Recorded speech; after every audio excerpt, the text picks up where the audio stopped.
We're here at SIGGRAPH in the Reallusion booth, and we're talking with Eric Rosner. Hello. Hi, Eric. Hello. And can you tell us what you do and who you are? So I'm an animator, a director of animation at TV Land in New York. But these are my own little personal projects. I make a little movie called My Ma and Me Are Cops. And it's done in After Effects and Crazy Talk. And I use Crazy Talk to do the facial animations. Let's see a little. To do traditional facial animations with like brows and emotions, it would just take hours and hours. And really wouldn't be worth it.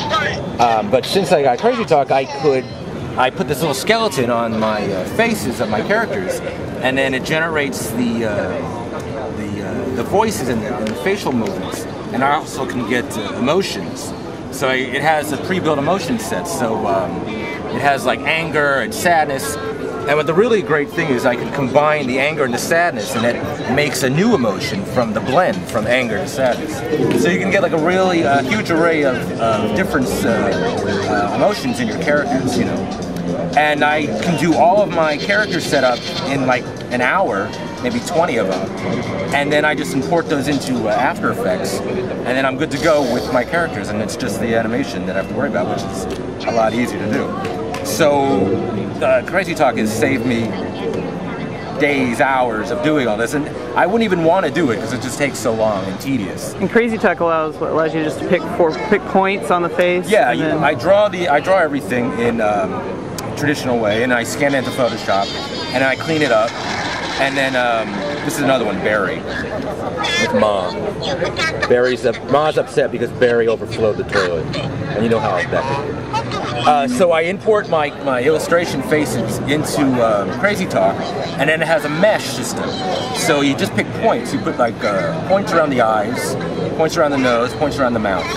And then I record my waveforms, and I bring that in, and then you just load that into Crazy Talk, and the mouse automatically configured to the emotions, and that's like basic.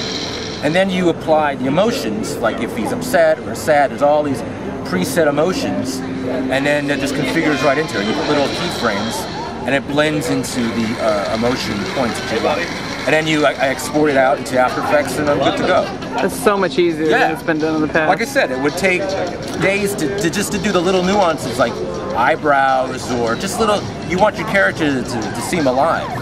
And to do that was just like tedious, or it just wouldn't work that well, and to get emotions, that's even more work. But with the setup in Crazy Talk, it's really easy to do, really simple, and I just love it. It's too simple.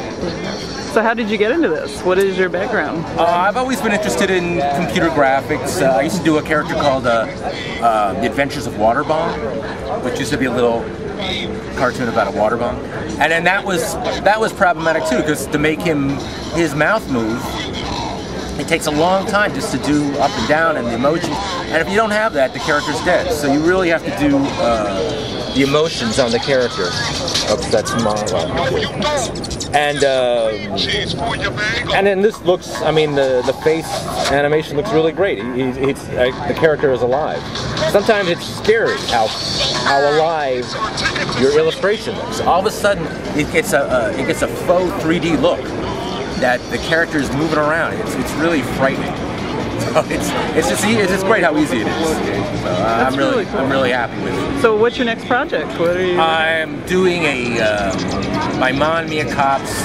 We battle these robots, and then I'm kind of expanding that, maybe like science fiction, quantum mechanic type of stuff. I love science, and just like more in-depth stories, detail, more battling robots and fire and stuff like that. Just like taking it to the next level. So do you get to do any work at TV Land? Are you more a director at TV Land? Yeah, or do you get to do some of your own animation there? Well, the reason I got into Crazy Talk, the reason I found Crazy Talk, I had to animate a pumpkin for a Halloween set.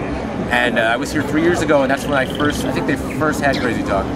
And I thought, well, how am I going to animate? I'd have to do it in Maya, it'd be a pain in the butt.